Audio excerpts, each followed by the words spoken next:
Broke, don't need a 4-heater, but you come 4 feet approach me. I'm summoning focus of Gogeta. Slight work, so imagine me chilling when folks meet up, cause my. Welcome to 3 Count Commentaries. So let's talk about Lashley, the WWE title, RK-Bro, and yes, of course, what we're going to start with, cards subject to change. So there's been a lot of hubbub on the internet, specifically started by, the usual suspects, wrestling journalists, because Sheamus versus Lashley was advertised last week for Raw, and it did not occur. Instead, in the opening segment, it was branched off to Sheamus, McIntyre, Priest for the U.S. title, and Lashley, MVP, versus RK-Bro for the tag team titles. Now, of course, people have said, well, this is false advertising. And I say, well, here's what you do. Here's what you do. You find the Federal Trade Commission, and you file a lawsuit. If you feel like you came out of this deal with something lesser, because I'm pretty sure that the people who paid the ticket didn't mind having Priest, McIntyre, Sheamus in a triple threat match rather than Lashley versus Sheamus. But if you want to say it's false advertising, okay, I agree with you. They advertised a match that did not occur. At the same time, we don't know why it didn't occur. So unless you have a reason why it didn't occur, and there were still people missing from Raw, there was, some other changes that were made too. If that's how you feel, John Alba, because I know he's, but you have to understand too, the whole card subject to change thing, it's a creative endeavor. These things will always change. Raw is always changing the matches. Sometimes they'll advertise some stupid fucking match at end of disqualification, and that's it's a tag team match. It's it's a 6-man tag, or it's a fatal 4-way, or something stupid like that. Anyway, I don't appreciate it. I don't like it, but at the same time, I don't put all my eggs in this basket.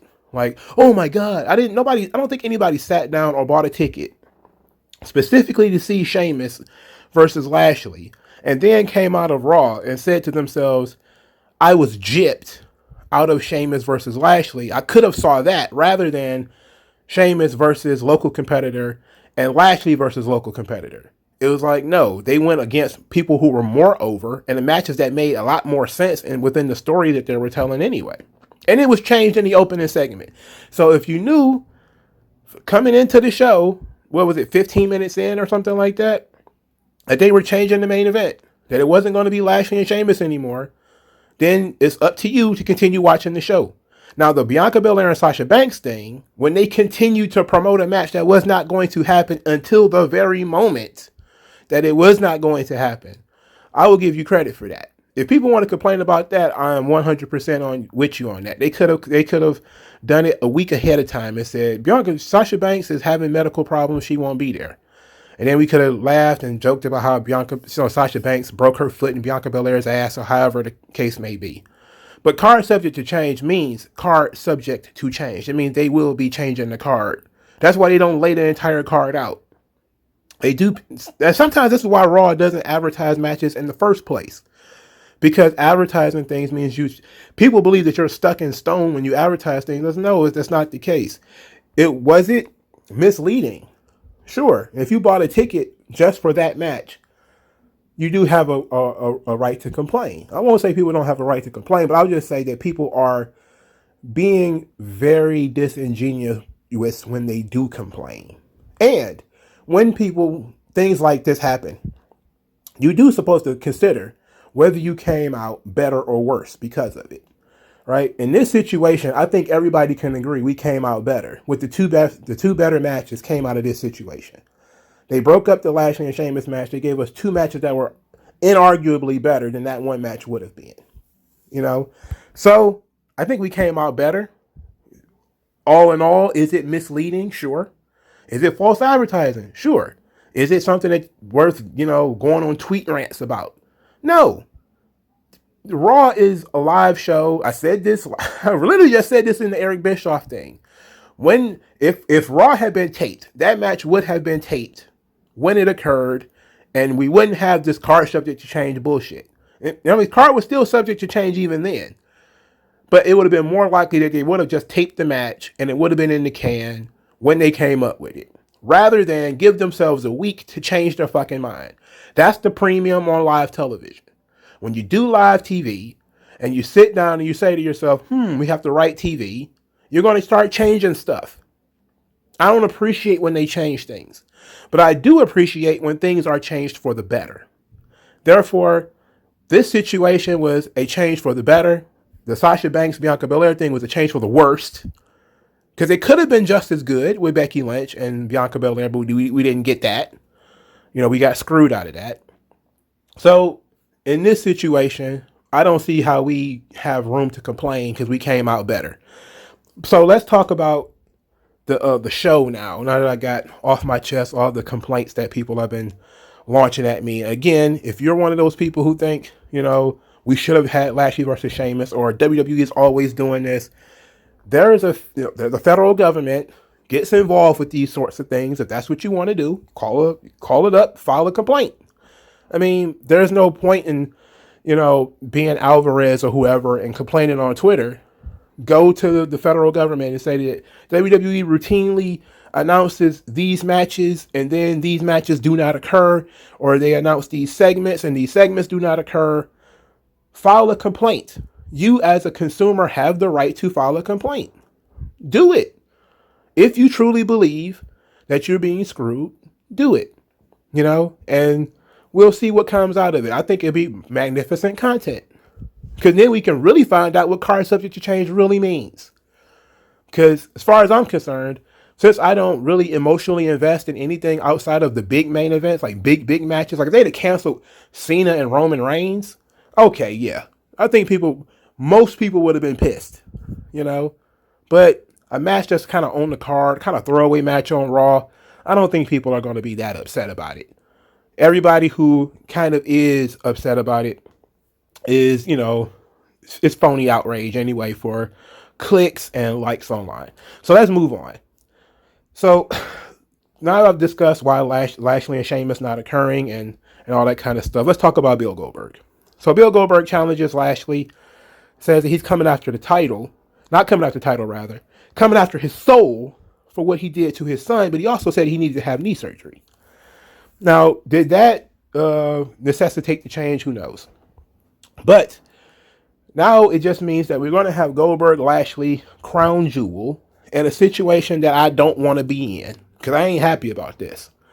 Lashley does not need to be beaten by Bill Goldberg, but that's exactly what's going to happen. It's going to happen because you can't have a superhero like Bill Goldberg essentially say he's fighting for his son and then lose. It's not good storytelling. It's the shits. All of this is, probably not the best idea, but we got to work with what we got. We're in this situation now. The best option we can do is if Lashley's going to take a spear and a jackhammer in Saudi Arabia and get pinned, my best hope is that he does not have the title when he does it. So that opens up some possibility that Lashley could lose the title between now and Crown Jewel. Now, there is Extreme Rules in between that point, and now I think we finally get to Raw. Because they did tease, for the second week in a row, some Damian Priest, Lashley stuff. And I appreciated that. I appreciated that Damian Priest got that look. And could it be possible, and I'd say that I believe in my Damian Priest video, we will be seeing Damian Priest get the push, I believe, before SummerSlam. He will be in these big main events, wrestling for the title. I fully believe it.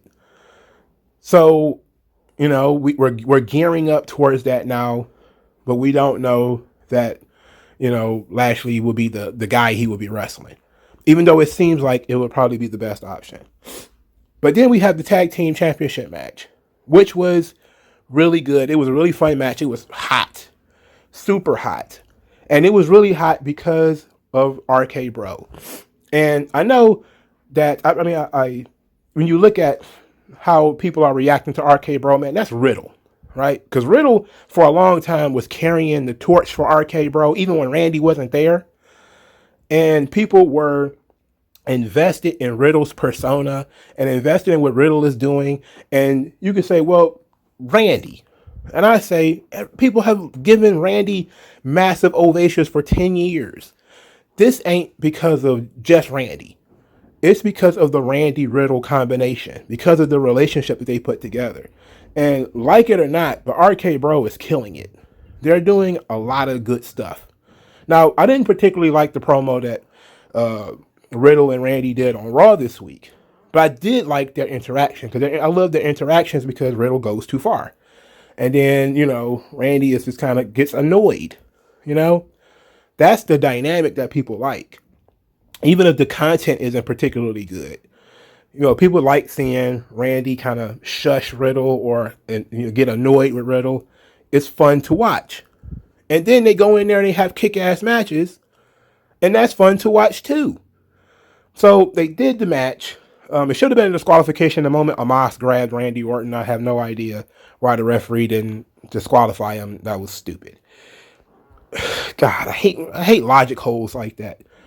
But then you had Riddle pin MVP, which is perfectly fine because MVP is mostly a manager these days. He's not much of a wrestler. And then Riddle gets taken out by Lashley with a spear. And then we get Randy Orton hitting the RKO on Lashley. So now we have the door open to 2 possible contenders. Of course, 3 because you have Big E with the Money in the Bank. But you got Lashley Orton for Extreme Rules. That would be a big match. You also have Lashley. Well, theoretically, you could also have Lashley and Riddle. But you could also have Lashley and Priest at Extreme Rules for the title.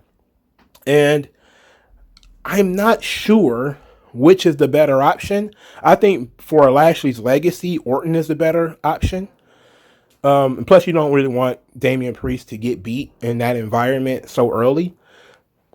But again, we're in a situation where he's going to wrestle Bill Goldberg and it's not going to be for the title.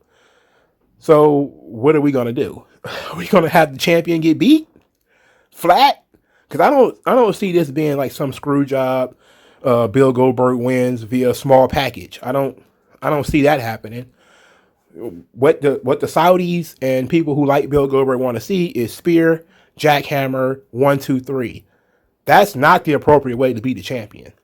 At least not somebody, especially not somebody that has been built as strongly as Lashley. It's not the smart thing to do. That doesn't mean that WWE won't do it, because they are likely to do dumb shit all the time. They are 100% okay doing dumb shit. But I wouldn't do it personally. What I would do is I would have Goldberg screw Lashley out of the title. That's what I would do. Because it's a personal beef, I would have Lashley come out on Raw and say, I'm not wrestling Goldberg for any reason. There's no reason. I have no desire to fight Goldberg. There's nothing he can do or say that would make me want to wrestle him again. Anywhere on the planet Earth, it's not going to happen. And then you have Goldberg make a surprise at Extreme Rules. He spears Lashley. Whoever Lashley is wrestling wins the title because of Goldberg. And now Goldberg gets pissed because Lashley did something to his son. And Lashley is pissed because Goldberg cost him the title. And we're going to have this clash at Crown Jewel in Saudi Arabia. And then Goldberg can win. And Lashley will have taken 2 losses within the course of a month or something like that. But it'd have been okay because it's not the WWE champion getting beat by Bill Goldberg. Okay? So I think that's the best way to get out of this thing. Now, of course, the smart money would have said never get in it in the first place. But, we're dealing with WWE here. It's not exactly a Mensa meeting going on in Stanford. All right? All right, so let me know what you guys think about this whole ordeal. Like this video, share this video, subscribe to the channel, donate to the channel, and I'll talk to you guys later. Skin tone, so why attach yourself and piggyback the wealth you didn't earn or lack yourself? I'm telling you to own up to your own success and failures. It's a reason why these sleazy guys